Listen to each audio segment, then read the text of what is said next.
Selamat siang Bapak Ibu yang terkasih di dalam Kristus. Untuk orang tua murid Atalia khususnya TKSD yang harusnya Anda seminar di semester ini karena sesuatu yang luar biasa terjadi, maka kita ketemunya melalui webinar. Nah, untuk seminar kali ini saya mengambil tema Stay at Home, Feel at Home.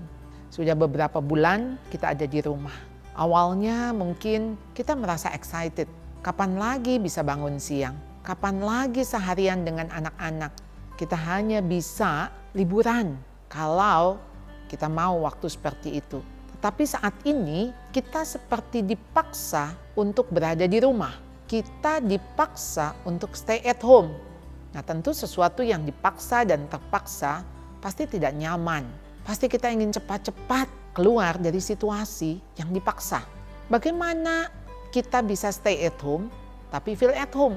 Kita bisa merasa nyaman. Kita tahu istilah home sweet home. Yang artinya home itu bukanlah rumah dalam kondisi bangunan. Tetapi home itu adalah suasana. Bagaimana suasana itu menjadi sesuatu yang membuat kita betah di rumah. Mau tidak mau harus kita ciptakan. Sesuatu yang tidak bisa datang dengan sendirinya berarti harus kita usahakan.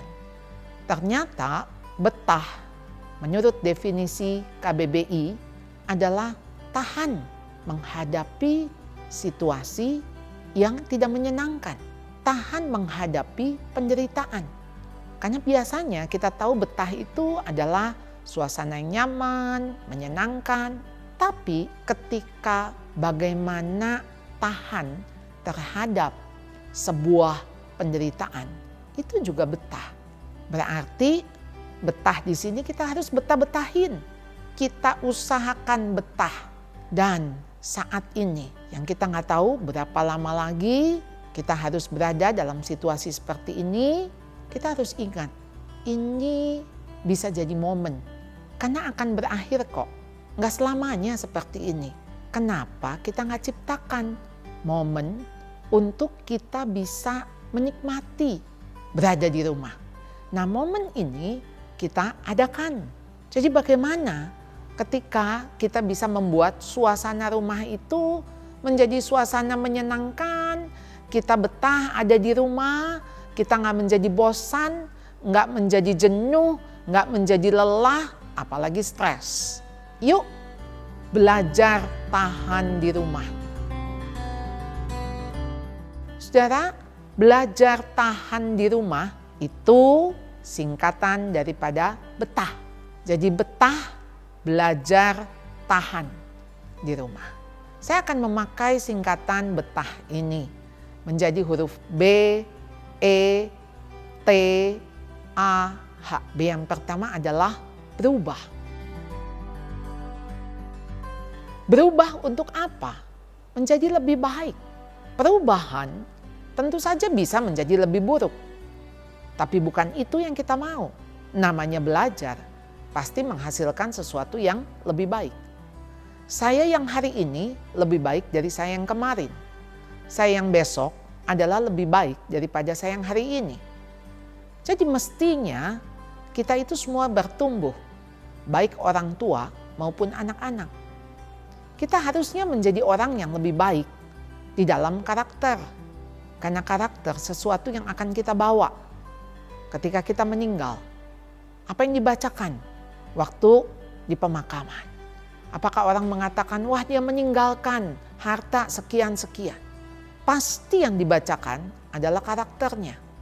Jadi kalau kita ingat pepatah, kalau harimau mati meninggalkan belang, gajah mati meninggalkan gading, tapi manusia mati meninggalkan nama. Jadi apa sih yang kita mesti belajar? Ini menjadi sebuah kesempatan karena suasana tidak menyenangkan, suasana membosankan. Ayo kita belajar sabar. Anda bisa belajar sabar justru di tengah-tengah situasi yang tidak enak. Kalau situasinya menyenangkan, kita nggak perlu sabar. Kesabaran itu dibutuhkan justru ketika situasi tidak enak. Anda butuh sabar. ada sebuah ayat di dalam Roma 5 ayat 3-4 yang berbunyi demikian. Dan bukan hanya itu saja, kita malah bermegah juga dalam kesengsaraan kita. Karena kita tahu bahwa kesengsaraan itu menimbulkan ketekunan. Dan ketekunan menimbulkan tahan uji. Dan tahan uji menimbulkan pengharapan. Bagaimana mulai dari kesengsaraan tapi timbul pengharapan. Ada proses di dalamnya. Jadi ketika kesengsaraan itu hanya dilihat sebagai sebuah penderitaan, pasti kita akan merasa lelah. Kita akan merasa, wah, sampai kapan ini berakhir? Bahkan kesengsaraan akan membuat kita frustrasi. Bahaya sekali di saat-saat seperti ini kalau kita merasa putus asa. Orang yang putus asa berarti orang yang tidak punya pengharapan. Jadi bagaimana situasi yang gak enak menderita seperti ini, kita punya pengharapan. Nah, melalui sebuah proses. Jadi kesengsaraan itu kita tahu akan menimbulkan ketekunan. Orang itu akan menjadi tekun. Tekun itu dibutuhkan pada situasi, suasana yang gak enak, gak ideal. Kalau suasana lancar gak perlu tekun. Jadi ketika tekun itu pasti membutuhkan daya juang. Ketika daya juang itu ada, harus ada diuji dan tahan uji. Menarik sekali di terjemahan NIV ditulis karakter. Jadi ketika tahan uji, seseorang yang bisa bertahan itu karena karakternya sudah diuji. Tentu saja karakter yang baik. Jadi ketika kita tahan uji, itu membuktikan karakter kita itu menetap, karakter yang tidak berubah-ubah, karakter yang sudah bertahan di tengah-tengah ujian, sudah lulus. Ketika karakter itu berhasil dibentuk, maka akan timbul pengharapan.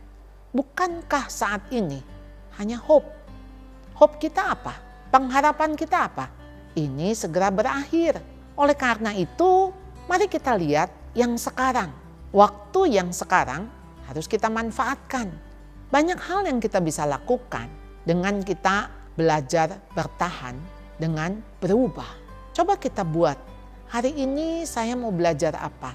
Belajar bersyukur. Bagaimana ya kita bisa bersyukur? Bersyukur bukan untuk sesuatu hal yang baik. Sangat mudah untuk hal yang baik, lancar, hal yang positif kita bersyukur. Tapi bagaimana bersyukur di tengah-tengah situasi tidak baik? Berarti kan Anda sedang berubah mindset Anda. Jadi yang tadinya mindset Anda negatif, ya kapan sih ini segera berakhir? Kenapa kita nggak rubah begini? Ini mumpung nih, belum berakhir. Ya, mungkin sebulan lagi. Yuk, kita pikir apa sih yang bisa kita lakukan? Yuk, apa sih yang kita mesti selesaikan?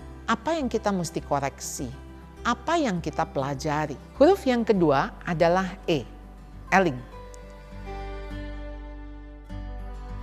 Eling, ingat, sadar. Anda sadar akan keberadaan masing-masing anggota di rumah. Sadar peran masing-masing. Oh, dia anak, saya ayah, saya ibu, saya istri, dia suami. Semua punya peran masing-masing dan bertanggung jawab untuk bagaimana membuat suasana ini menjadi suasana feel at home. Kita kadang tidak sadar. Kita pikir anak kita itu masih hidup sampai lama. Sehingga ini di masa-masa yang kita harus lockdown. Isinya marah-marah terus. Setiap hari anak dimarahi. Kemarin ada seorang ibu yang menelpon saya. Jadi sambil menangis dia mengatakan begini, aduh saya udah gak tahan nih sama anak saya. Kemarin mau disuruh makan, susah sekali. Masih terus main gadget. Saya tanpa sadar, saya mengucapkan kalimat, udah lebih baik kamu mati aja. Lalu kemudian anak saya menjawab, ya sudah mama juga mati aja. Di situ saya baru sadar. Lalu dia bilang, Bu, katanya ucapan kita itu bisa terjadi. Betul gak sih Bu? Saya tuh kan gak sadar ngomong, udah kamu mati aja. Bu gimana ya? kalau memang betul-betul anak saya meninggal? Saya cuma bilang, ya tentu saja kata-kata kita tidak akan melampaui kuasa Tuhan. Kematian tidak berada di dalam ucapan kita. Tentu Tuhan yang akan menentukan. Tetapi kata-kata kita sudah menyakiti hatinya. Itu sudah pasti. Dan ketika kata-kata kita mengatakan lebih baik mati saja, mungkin membuat anak itu hopeless. Membuat anak itu mengatakan ya sudah, daripada saya hidup nyusahin orang tua, lebih baik saya mati. Jadi bukan kata-kata kita yang akhirnya katanya bisa membuat wah tiba-tiba anak kita nanti tabrakan, anak kita sakit keras. Bukan. Tapi kata-kata kita masuk ke dalam ranah pikiran si anak. Dan kata-kata itu menjadi self-talk buat dirinya. Ketika dia merasa tidak berguna, ketika dia merasa buat apa dia hidup, ketika dia merasa dia menyusahkan orang tua. Dan akhirnya ada tindakan yang dia lakukan. Tentu itu yang kita sesali. Kenapa sih kita nggak pakai kata-kata yang positif? Ayo, saat ini waktunya kita bicara lewat pikiran. Kalau hati kita panas, lebih baik Anda menggigit bibir Anda. Jangan menuntut orang lain. Anda punya peran. Peran Anda apa? Orang tua. Peran Anda apa? Suami, istri. Kalau Anda pikir, having children. Jadi saya orang tua karena saya punya anak. Maka akan menuntut, ayo kamu jadi anak mestinya hormat sama orang tua. Kamu jadi istri harusnya tunduk kepada suami. Jadi Anda tidak melihat apakah saya sudah menjadi suami yang mengasihi istri. Apakah saya sudah menjadi orang tua yang patut dihormati, dikasihi oleh anak. Saudara, di dalam 1 Korintus 12 ayat 26 sampai 27. Karena itu jika satu anggota menderita, semua anggota turut menderita. Jika satu anggota dihormati, semua anggota turut bersukacita. Kamu semua adalah tubuh Kristus dan kamu masing-masing adalah anggotanya. Kita tahu tubuh kita ini punya banyak anggota. Ada mata, hidung, mulut, tangan, kaki, telinga. Semua ada fungsinya dan berbeda-beda. Bagaimana kalau semua mau jadi mata? Pasti mengerikan. Bagaimana kalau semua mau jadi tangan? Saudara, ketika semua turut bekerja sama, turut merasakan, di situ empati ada, kepedulian ada. Anda bisa bayangkan kalau jari terpotong. Kalau jari terpotong, kemudian mulut mengatakan begini, rasain, sakit kan? Rasanya nggak mungkin bukan?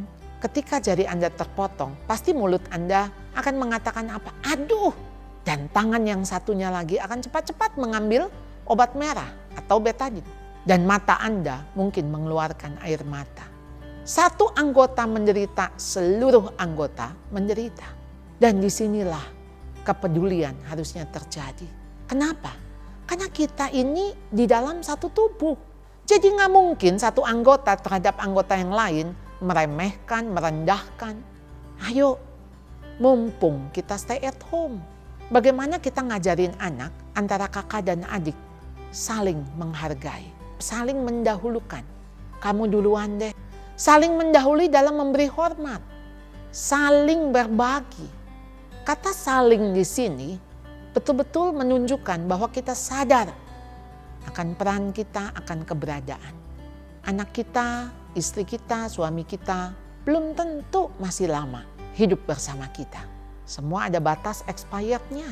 Ayo kita sadari, kalau kita menghargai keberadaan mereka, nggak worth untuk ribut, untuk bertengkar. Jika satu anggota dihormati, maka yang lain ikut bersuka cita. Nggak akan cari hormat, nggak akan iri satu dengan yang lain. Ayo kita belajar. Eling, ingat, bagaimana supaya Anda ingat? Tidak mungkin Anda ingat kalau Anda tidak mau baca firman. Apa yang firman katakan. Karena itu disimpan di dalam memori. Ketika Anda ingat, itu ada di dalam memori Anda. Tinggal Anda tarik keluar. Jadi isi bank memori Anda dengan hal-hal yang baik. Kalau dengan hal-hal yang baik di dalam memori pikiran Anda, maka yang muncul adalah hal-hal yang indah, hal-hal yang murni, hal-hal yang sedap didengar, hal-hal yang positif. Ayo kita isi pikiran kita bukan dengan kekhawatiran. Kalaupun Anda khawatir, berdoalah dan minta Tuhan mengingatkan kita akan firman-Nya. Sehingga firman itu menjadi kekuatan bagi kita. Huruf yang ketiga adalah tertib. Tertib dalam mengatur jadwal. Waktu-waktu sekarang ini terasa lebih lambat. Kenapa ya? Kalau dulu antara jam 5:30 sampai 6:30 itu seperti lari. Seolah-olah hanya 10 menit. Tapi sekarang kita melihat jam 9 ke jam 9:15 kok lama ya? Justru sebetulnya saat ini, saat di mana Anda bisa mengatur waktu Anda. Orang sering bilang begini, saya nggak ada waktu. Saudara, mau siapapun dari presiden sampai pengangguran, Tuhan memberikan waktu 24 jam. Sama, nggak ada yang 36 jam, nggak ada yang 12 jam. Jadi soal waktu, kita diberi waktu yang sama. Jadi bagaimana kita belajar melaluinya, melewatinya, memakainya. Nah, saat-saat ini kita mestinya bisa atur waktu kita kapan kita bangun. Ya, nggak usah terbirit-birit pagi hari, Anda subuh mesti bangun, mesti masak, Anda harus pergi awal karena takut macet, Anda terburu-buru. Sekarang ini Anda sudah bisa mengatur, saya bangun jam segini, saya melakukan ini, nanti sore ngapain, nanti malam ngapain, bisa tidur lebih awal. Jadi lakukan sesuatu di dalam mengisi waktu itu dengan hal yang bermanfaat. Cerdik dalam memanfaatkan waktu, cerdas dalam menangkap momen. Mungkin Anda bisa mengatakan, aduh capek ngajarin anak, saya nggak ngerti. Ini kan yang sekolah mestinya anak, kenapa saya jadi ikut sekolah? Lalu ini kan yang mesti ngajarin gurunya, kenapa jadi saya yang ngajarin? Saudara, kalau saudara melihat satu hal yang positif, kapan sih kesempatan Anda bisa jadi guru?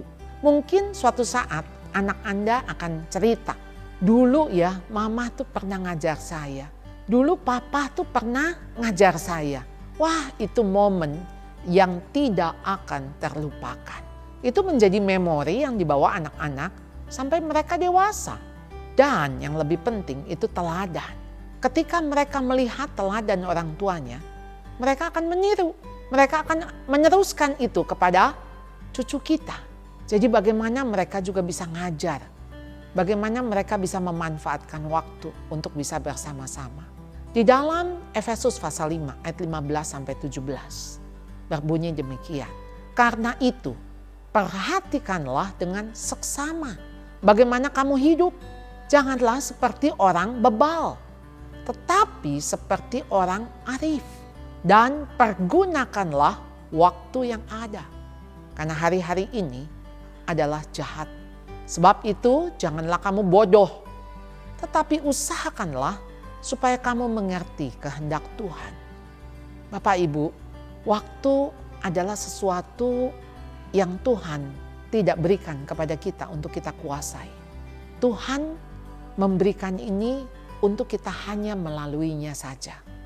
Oleh karena itu, ketika Tuhan mempercayakan waktu ini untuk dipakai oleh kita, mari kita sungguh-sungguh pakai. Boleh nggak punya me time? Jelas boleh. Anda harus punya waktu untuk Anda rest, istirahat tubuh Anda. Anda harus bisa makan makanan yang baik, teratur makan Anda. Mungkin waktu Anda kerja, kadang-kadang lupa makan. Tapi justru di saat seperti ini, jadwal makan itu menjadi teratur. Anda sehat di dalam tubuh Anda sehat di dalam mental dan jiwa Anda. Dan harusnya kita juga punya makanan rohani. Makanan rohani lebih penting daripada makanan jasmani. Karena itu menyangkut soul, jiwa kita, dan rohani kita.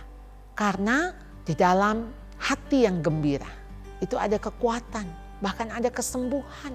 Tapi hati yang patah itu akan membuat lelah. Hati yang patah menggelisahkan. Hati yang patah nggak ada tenaga, nggak ada kekuatan. Ayo, ada waktu untuk saat teduh. Ada waktu untuk berdoa. Ada waktu untuk baca Alkitab. Ada waktu untuk sendiri bersama dengan Tuhan. Kalau dulu mungkin Anda tidak sempat karena ada kemacetan berjam-jam yang membuat Anda lelah, udah nggak good mood lagi.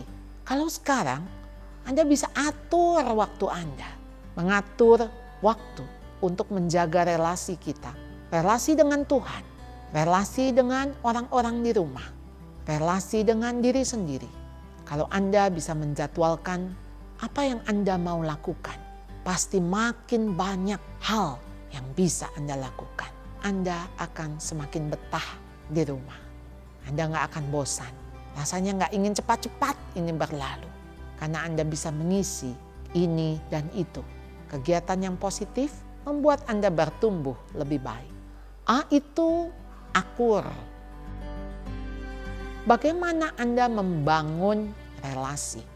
Selama kita ketemu, lu lagi, pasti ribut, pasti ada konflik. Nggak apa-apa dengan ribut, asal diselesaikan. Asal menjadi rukun. Jadi boleh ribut, tapi harus rukun. Karena waktu kita membangun relasi, pasti ada keterbukaan. Kita jadi diri apa adanya. Kita nggak pakai topeng. Kalau kita tidak pakai topeng, maka kita akan kelihatan jeleknya. Kalau kita kelihatan jeleknya dan orang lain kelihatan jeleknya, disitulah konflik terjadi. Ketika kita berkonflik, jangan hindari. Semakin Anda menghindari konflik, Anda tidak belajar menyelesaikan konflik. Ayo cari solusinya dan Anda harus mengakhirinya dengan rekonsiliasi. Ketika stay at home, harus saling belajar. Manusia menajamkan manusia. Sama seperti besi menajamkan besi. Supaya apa sih? Supaya makin tajam. Kita juga demikian. Apa sih yang ditajamkan? Adalah karakter kita. Sedang dibentuk. Dibentuk oleh siapa? Oleh pasangan, oleh anak-anak. Jadi di dalam Efesus pasal 4 ayat 32 yang berbunyi demikian. Tetapi hendaklah kamu ramah seorang terhadap yang lain. Penuh kasih mesra dan saling mengampuni. Sebagaimana Allah di dalam Kristus telah mengampuni kamu. Waktu kita membangun relasi, kita harus ramah, bukan marah. Marah itu hanya menimbulkan kepahitan. Marah menimbulkan persengketaan. Alih-alih kita marah, kenapa kita nggak ramah? Ramah di dalam hal ini ketika kita bisa easy going. Ketika kita nggak nganggep semua itu serius. Ayolah bercanda sedikit. Anda coba dong membuat suasana lebih ringan. Kamu ramah seorang terhadap yang lain. Kalau Anda say hi pagi-pagi mengatakan halo, good pagi, selamat morning. Mungkin anak Anda tertawa, apa salah ngomongnya. Kenapa sih kita nggak membuat suasana ini akur? Ayo penuh kasih mesra di dalam relasi. Dan saling mengampuni di dalam rekonsiliasi. Ketika kita berinteraksi, ada nggak sih nggak nyambung, nggak connect? Bisa. Tapi berusahalah untuk Anda bisa connect. Caranya bagaimana? Pakai sepatu dia. Anda berada di tempat dia. Kalau saya jadi dia, maunya apa ya? Mau diapain ya? Nah, jadi bukan kita yang mengatakan kamu harusnya seperti itu. Kamu harusnya seperti ini. Itu yang ada, kita mau orang berubah demi kita. Kita dong yang berubah demi dia. Demi menyelamatkan relasi. Ayo, akur. Karena itu tujuan daripada relasi. Buat apa ada di rumah, tapi seperti hidup dengan musuh. Sangat gak enak. Kita mau semua ini teman. Di dalam berelasi yang membuat kita nyaman. Ketika kita bisa diterima dan menerima. kita menerima dia apa adanya. Kita juga mau diterima apa adanya. Akan lelah kalau kita hanya menuntut dan merasa dituntut. Ayo kita akur, artinya kita mau menerima mereka apa adanya, bukan ada apanya. Yang terakhir adalah huruf H, home. Home, sweet home. Bukan house, sweet house. Rumah boleh besar, bertingkat, mewah, tapi isinya orang-orang yang diam-diaman, marah-marahan. Satu di kamar yang di atas, satu yang di bawah, nggak ketemu. Buat apa? Tidak terasa sebagai home. Jadi home itu bukanlah bangunan, tapi home itu adalah suasana. Ciptakan suasana. Jangan jadikan rumah Anda house saja, tapi jadikan home. Di dalam 1 Yohanes 4 ayat 18 sampai 19 berbunyi demikian. Di dalam kasih tidak ada ketakutan. Kasih yang sempurna melenyapkan ketakutan. Sebab ketakutan mengandung hukuman. Dan barang siapa takut, ia tidak sempurna di dalam kasih. Kita mengasihi karena Allah lebih dahulu mengasihi kita. Hanya orang yang sudah dipenuhi dengan kasih Allah, maka dia sanggup menyalurkan kasih itu kepada orang lain. Ketika kita memiliki kasih Allah, maka kasih itu akan memenuhi hati kita. Ketika tangki emosi atau tabung kasih kita penuh, sekalipun kita dikuras oleh anak, oleh pasangan, maka tangki itu gak akan kosong. Karena apa? Kita mengasihi karena Allah lebih dahulu mengasihi kita. Kasih kita itu harus punya sumber, yaitu sumber kasih kita adalah Allah. Karena memang Allah adalah kasih. Ketika Allah itu sendiri sifatnya kasih, dia sendiri kasih yang agape. Ketika kasih itu memenuhi hati kita, full tangki emosi kita, dan kita punya sumber kasih itu, kenapa kita penting sekali menempel pada pokok anggur? Karena ketika kita nempel pada pokok anggur, kita punya sumbernya. Di luar aku engkau tidak dapat melakukan apa-apa, kata Tuhan Yesus. Ketika kita mau hati kita dipenuhi dengan kasih, kita harus menempel pada Dia. Dialah yang menjadi sumber kasih kita. Karena ketika rumah tidak ada Allah, tidak ada kasih, rumah itu hanya bangunan. Tidak menjadi home. Yang ada apa? Ketakutan. Saudara, ketika suasana rumah menakutkan, apakah Anda betah di rumah? Anda takut kalau suami marah. Anda takut istri ngomel-ngomel. Anak takut dimarahin. Ketakutan. Itu bukanlah kasih. Karena kasih tidak akan menimbulkan ketakutan. Kasih yang sempurna melenyapkan ketakutan. Ketika kita mengasihi anak dan anak merasakan dia dikasihi, pasti dia gak takut sekalipun dia salah. Dia akan jujur, dia akan mengatakan yang sebenarnya. Ketika tahu bahwa kita salah, kita pasti akan mudah dengan minta maaf. Kita pasti juga dengan mudah memaafkan anak. Ketika suasana itu ada, pasti menjadikan rumah itu menjadi rumah seperti keluarga cemara. Saya ingat filmnya, bagaimana keluarga yang dipenuhi dengan canda tawa. Ada masalah nggak? Ada. Siapa sih rumah yang tidak ada masalah? Setiap keluarga ada salibnya. Tapi ketika kita pikul salib, tetap ada sukacita yang Tuhan berikan. Bagaimana kita menciptakan supaya rumah kita menjadi home? Saya ingat ada satu anak muda mengatakan begini, rumah saya udah gak jadi home buat saya. Jadi di mana home kamu? Home saya itu ketika saya ngumpul sama teman-teman di warung. Bayangkan, itu yang jadi home-nya dia. Ketika dia berkumpul bersama teman-teman, Dan bukan rumahnya yang mewah yang menjadi home, justru warung yang panas. Tetapi kenapa? Kembali lagi suasana. Kenapa sih Anda nggak coba buat hari-hari di mana ada hari Jumat ceria? Hari itu, hari Jumat, nggak boleh marah. Jadi kalau ada yang marah, kasih skor 1. Ya, makin banyak marahnya, skornya tambah banyak, berarti fail, gagal. Anda harus memberikan catatan yang baik kepada anak ketika dia berhasil membuat Jumat itu menjadi Jumat ceria. Artinya dia nggak bete, nggak ngomel-ngomel, nggak ngeluh. Sehingga di Jumat ceria itu menjadi Jumat yang penuh kenangan dan dinanti-nanti. Jumat di mana waktu bisa bermain bersama keluarga. Mainnya boleh apa saja.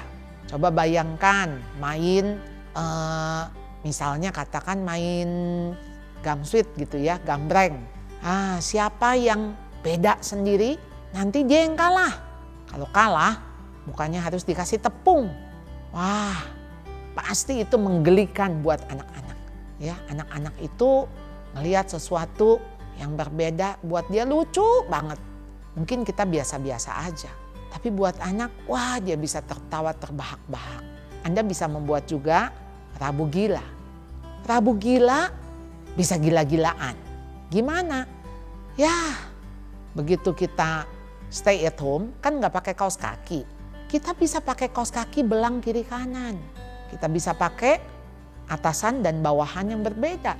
Semakin norak, semakin gila. Kita bisa malah pakai baju seragam. Emangnya mau sekolah? Emangnya mau ke kantor? Enggak. Tapi ini lagi main kantor-kantoran. Ya, ini papa mau ke kantor. Seolah-olah papa ke kantor. Ini saya mau sekolah. Pakai seragam, bawa tas, divideoin. Pasti menjadi Rabu yang tak terlupakan. Kenapa sih rumah Anda tetap hanya rumah? Sekarang kan nggak bisa ke restoran. Anda bisa rubah rumah Anda jadi restoran. Ayolah main restoran-restoran. Saya ingat waktu anak saya masih kecil, pernah satu waktu mengatakan begini, "Papi, kita makan di luar yuk." Tentu saja kami mengerti, artinya dia mengajak makan di restoran. Lalu suami saya ambil tikar, bawa ke halaman depan, ke teras. Lalu dia keluarkan tuh kerupuk, nasi, sayur. Lalu anak saya bilang, "Papi, yang aku maksud bukan makan di luar rumah, aku maunya di restoran." Lalu papinya bilang, "Ini anggap aja restoran. Ini papi mami makan sebagai tamu, nanti kamu yang jadi pelayan ya." Wah, anak-anak excited. Pesen es campur. Yang kecil coba menulis menu ya es campur. Ya keluarnya si air putih juga. Ya mau ngomong apa juga yang keluar juga yang ada. Tapi menjadi keseruan tersendiri dan anak-anak saya sering mengingat. Iya, dulu pernah loh gara-gara kita ngomong papi makan di luar yuk. Malah di luar beneran. Ya di teras. Saudara kenapa sih saudara nggak ciptakan misalnya Anda jadi koki, anak Anda jadi tamunya. Lalu Anda bilang udah reserve belum, namanya siapa ya? Lalu Anda tata meja itu seperti di restoran. Anda taruh piringnya dan mereka berdua Anda pelayannya, anak-anak menjadi tamunya. Kemudian Anda coba pakaikan serbet, wah fine dining nih buat anak. Mereka boleh pesan apa saja. Yang keluarkan terserah, nanti tinggal kasih judul aja.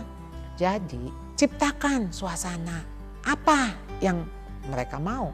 Kita nggak boleh ke salon. Tapi Anda bisa jadikan rumah Anda salon. Anak duduk ya, mulai dipijit, ya pakai anduk panas. Kemudian manicure, pedicure. Bisa lakukan itu. Dan ketika Anda melakukan itu, anak-anak pasti senang. Seolah-olah dia ada di salon. Bikin rumah Anda bioskop. Anda bisa nonton rame-rame, pakai popcorn, sambil nonton. Lalu kemudian matikan lampu, seolah-olah di bioskop. Kenapa sih nggak jadikan rumah Anda tempat karaoke? Ayo cari lagu lomba karaoke. Apa juga bisa dijadikan di dalam rumah. Karena masalahnya bukan soal tempat, tapi soal suasana. Ayo, kalau kita menganggap sebelum masalah ini, pandemi COVID-19, itu adalah yang normal. Kenapa kita nggak buat normal yang baru? Ini juga normal. Ada di rumah, normal. Normal yang baru. Rasanya hidup kita harus berani untuk belajar, tahan. Tahan situasi apapun juga. Maka akan membuat Anda betah. Stay at home, feel at home. Tuhan memberkati.